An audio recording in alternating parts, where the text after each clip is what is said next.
Welcome back नाजरीन। हम गुफ्तगू करें जाहिद हुसैन साहब से और नजमुल साकिब साहब से, और हम उनसे बात कर रहे हैं जो गज़ा के हवाले से या इज़राइल फ़लस्तीन के हवाले से वाइट हाउस ने जो प्लान रिलीज़ किया है, जिसमें ऑब्वियसली कहा जा रहा है कि जो मुसलमान ममालिक हैं वो भी ऑन बोर्ड हैं विद दिस होल प्रोजेक्ट या प्लान।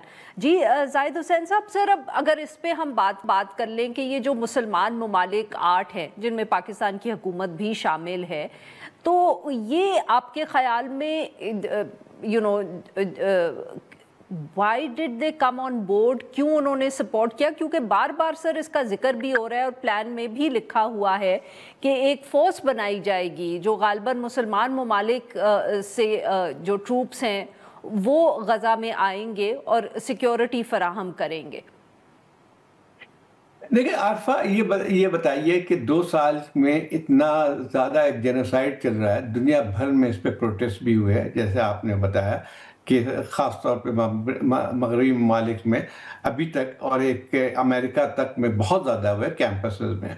इस पूरे अरसे में जो हम कहते हैं इस्लामिक मुल्क जो AOIC जो रिप्रेजेंट करती है, उसमें बताइए कि उन्होंने कौन सा कदम उठाया। एक ऐसा कदम नहीं उठाया कि मैं नहीं कहता हूं कि उनको इजराइल के साथ जंग करनी चाहिए थी, लेकिन एक होता है कि आप कुछ ना कुछ प्रेशर डालते हैं, एक लफ्ज़ जो है आपको नज़र नहीं आते हैं।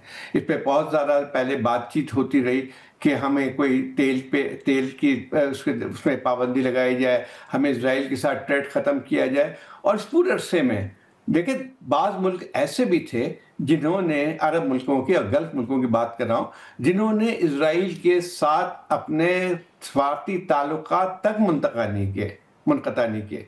अब मुझे बताइए कि मुझे तो कोई हैरानगी नहीं हुई है कि इनकी तरफ से जो है इसको किया गया है। और मेरे ख्याल 2 चीज़ और आती है कि इसमें फ़लस्तीनी कहाँ पे हैं।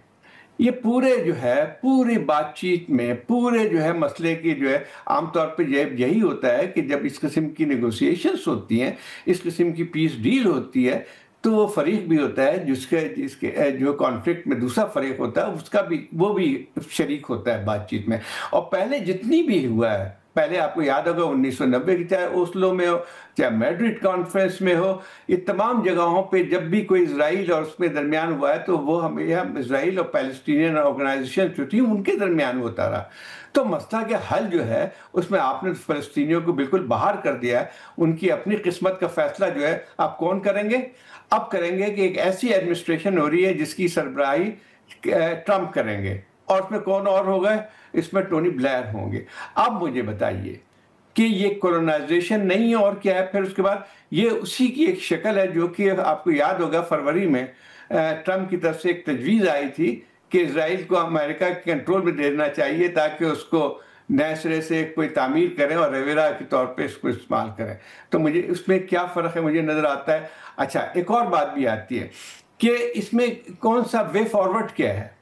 एक देखें, अभी भी इजराइल का जो है आप देखें, अभी आप पढ़ें ज़रा, मैं देख रहा था न्यूयॉर्क टाइम्स की खबर कि नेतन्याहू की एक लिहाज से उसको हीरोज़ वेलकम मिला है वापस जब गए, कि उन्होंने एक लिहाज से जंग जीत ली। और आप ज़रा, अगर आपने देखी होगी, मैं तो देखी थी प्रेस कॉन्फ्रेंस कल इन दोनों की, तो उसमें जो अल्फाज इस्तेमाल किए थे ट्रंप ने और फिर उसके बाद नेतन्याहू ने, जो है एक लिहाज से जो उन्होंने प्रेस किया था, तो उससे साफ जाहिर होता है कि ये पूरा मुआहदा जो है वो वही है जो कि इजराइल चाहता था। एक और बात भी बहुत दिलचस्प है कि उन्होंने कहा कि 5 ऑब्जेक्टिव थे इजराइल के, और वो पूरे इस एग्रीमेंट के बाद वो पूरे जो है वो हल हो गए। जहां तक इसकी बात थी कि विड्रॉल ऑफ फोर्सेस, देखें इमीडिएट विड्रॉल की बात इसमें नहीं की गई है। आप जरा गौर से पढ़ें 20 नुकात को, उसमें कहा है कि ये स्टेज विड्रॉल, और उसमें भी जो है शर्तें रखी हुई हैं, बहुत ज्यादा शर्तें हैं। तो ये कहना है कि इसके फौरन बाद जो इजरायली फौजें जो है वो निकल जाएंगी, बिल्कुल गलत है। और दूसरी बात एक और हमास की मैं थोड़ी सी बात कर लूँ, फिर आप हमास की देखें। हमास ठीक है, उसके बहुत सारे खामियां गलतियां सब कुछ अपनी आती है, लेकिन हमास रिप्रेजेंट करती है एक रेजिस्टेंस को। और 7 अक्टूबर का जो है, ठीक है, इसकी कोई शख्स जो है तायद नहीं कर सकता जो कुछ वहां हुआ था, लेकिन जरा उसको उसके पस मंजर में चले जाइए। ये इसराइल में जो गाजा पे जो कुछ हो रहा है, उस पिछली उसकी हिस्ट्री पढ़ लें। 2 साल पहले पूरा जो है तकरीबन आधा शहर डिस्ट्रॉय कर दिया था। नजम साहब, सर ये भी एक और तनकीद जो हो रही है, जो आपने और जाहिद साहब ने बात की, वेस्ट बैंक का बिल्कुल कोई जिक्र नहीं है सारे प्लान में। जी वो इसलिए नहीं है कि ये कभी था ही नहीं।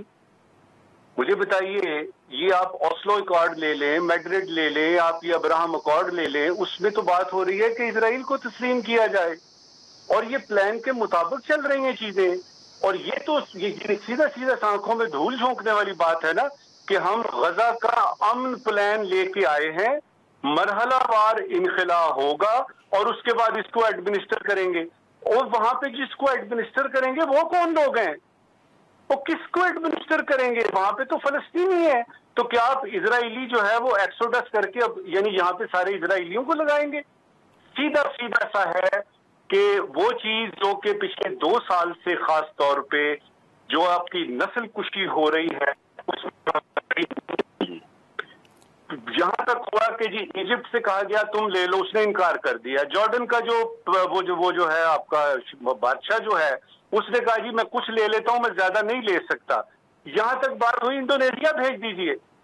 और फिर सबसे पहले यह था कि एक सुरंग खोदेंगे और उसमें से सारे फलस्तीनी चले जाएं। बाबा क्यों चले जाएं? ये उनकी जगह है। बहुत शुक्रिया हमारे 2 मेहमानों का, उन्होंने हमारे लिए वक्त ने। नाज़रीन, यहाँ पे लेते हैं एक छोटी सी ब्रेक, और जब हम ब्रेक से वापस आएंगे तो हम जिक्र करेंगे जुडिशरी का।